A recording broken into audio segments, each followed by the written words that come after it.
नमस्कार दोस्तों, स्वागत है आई ऑफ सिंधी के एक और धमाकेदार इन्फॉर्मेटिव वीडियो में। दोस्तों, इस वीडियो में हम लोग जानने वाले हैं कि सेबी ने एफएनओ ट्रेडिंग में बदलाव की जो तैयारी की है वो बदलाव क्या क्या होगा।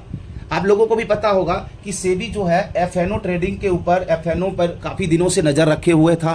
कुछ दिन पहले हल्ला भी हो रहा था कि अब सेबी एफएनओ पर बैन लगाएगा, एफएनओ पर बैन लगाएगा। अब इसके पीछे का रीजन भी है कि बहुत सारे जो छोटे छोटे ट्रेडर हैं जो अपने सेविंग्स को एफएनओ ट्रेडिंग में लॉस कर रहे थे, इसके वजह से सेबी काफ़ी दिनों से परेशान था। और आप लोगों को पता होगा या नहीं होगा, लेकिन जान लो कि सेबी कुछ दिन पहले एक कमेटी बनाया था, एक कमेटी गठन किया था, ठीक है।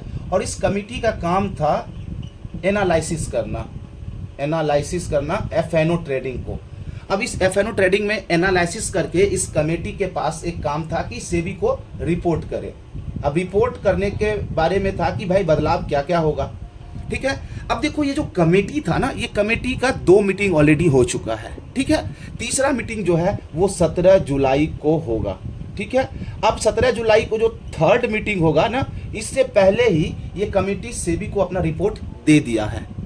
और ये कमेटी का मानना है कि अगर आपको एफएनओ में रिटेल ट्रेडर का लॉस कम करना है या फिर रिटेल ट्रेडर की भागीदारी को थोड़ा कम करना है पहले से, तो आपको 7 पॉइंट पर विचार करना होगा।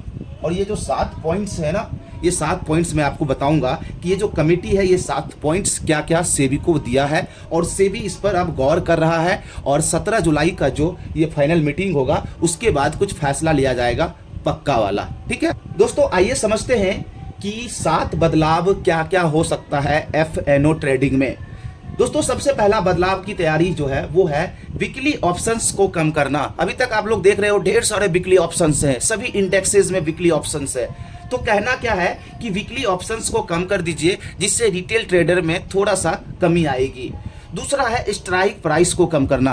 अब यहाँ पे आप लोग सोचोगे कि स्ट्राइक प्राइस कम करने का मतलब, अभी आप देखते होंगे कि मिड कैप निफ्टी में हर 25 पॉइंट के बाद नया स्ट्राइक प्राइस है, निफ्टी में हर 50 पॉइंट के बाद, बैंक निफ्टी में 100 पॉइंट के बाद। तो ये कमेटी है ना, इसका कहना है कि स्ट्राइक प्राइस को कम कर दो। स्ट्राइक प्राइस जितना ज़्यादा है ना, उतना ज़्यादा यहाँ पे वॉलेटिलिटी बढ़ती है, उतना ज़्यादा वॉल्यूम्स बढ़ता है। तो यहाँ पे स्ट्राइक प्राइस को कम करने से भी रिटेल ट्रेडर्स का पार्टिसिपेशन थोड़ा कम होगा और जो कम पैसे वाले हैं वो थोड़ा सा वहाँ पे जाने से डरेंगे। तीसरा है एक्सपायरी के डे कैलेंडर स्प्रेड कम करना।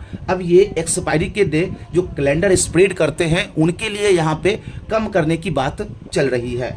चौथा है बायर से अप फ्रंट प्रीमियम ले लेना।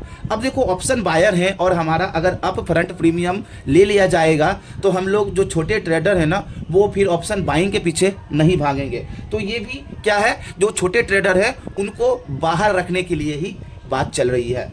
पांचवा देखो, बहुत ही इंपॉर्टेंट है, यह है पोजीशंस लिमिट का इंट्राडे मॉनिटरिंग। ये बहुत ही इंपॉर्टेंट है। इसमें बहुत सारे छोटे जो स्मॉल ट्रेडर हैं वो फंस जाते थे। कैसे? अभी तक देखो क्या होता था कि बहुत सारे ऐसे जो स्टॉक्स हैं, ऐसी कंपनी है जिसपे क्या होता था कि अगर क्लोजिंग बेसिस पे 80% से ज़्यादा अगर ऑप्शंस फ्यूचर्स का पोजीशंस बना हुआ है तो वो शेयर बैन लिस्ट में चला जाता था 80%। लेकिन क्लोजिंग बेसिस पे इंट्राडे में वो 200% पे पोजीशंस बना हुआ था, 150%। इंडस टावर तो आपको 250% पोजीशंस बना हुआ था, फिर भी बैन में नहीं जाता था। तो उससे क्या होता था कि वॉलेटिलिटी बढ़ जाती थी, वहाँ पे स्थिरता बढ़ जाता था, जिससे छोटे ट्रेडर को लॉस होता था। तो अब कहना है कि जो भी पोजीशंस है कंपनी में, जो भी स्टॉक्स में पोजीशंस बना हुआ है, उसको इंट्राडे में मॉनिटर करो और उसका जैसे ही बैन की क्राइटेरिया को टच करता है उसको बैन में डालो, ताकि जो फ्रेश एंट्री करने वाले जो ट्रेडर हैं वो बचेंगे, ठीक है। तो ये हमारे लिए बहुत ही अच्छा है। यहाँ पे बहुत सारे ट्रेडर पैसा लॉस किए हैं।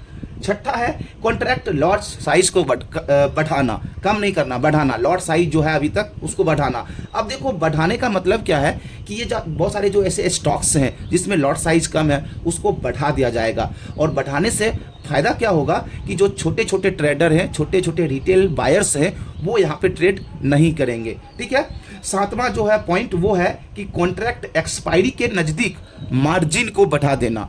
अब देखो, बहुत सारे ऐसे हम जैसे छोटे ट्रेडर क्या है कि जब एक्सपायरी के नज़दीक आता है तो हम लोगों को यहाँ पे मार्जिन भी कम देना होता है, प्रीमियम भी कम देना होता है, जिससे हम लोग क्या करते हैं, अंधाधुंध पोजीशंस बना लेते हैं, औकात से ज़्यादा पोजीशंस बना लेते हैं। तो यहाँ पे कमेटी का बोलना है कि अगर आप कॉन्ट्रैक्ट एक्सपायरी के नज़दीक मार्जिन को बढ़ा दोगे तो जो छोटे छोटे प्राइस के शेयर्स हैं ना, जो छोटे छोटे प्रीमियम के प्राइस हैं, स्ट्राइक प्राइस हैं, उसमें भी लोग एंट्री नहीं ले पाएंगे और इससे रिटेल ट्रेडर का पार्टिसिपेशन घटेगा।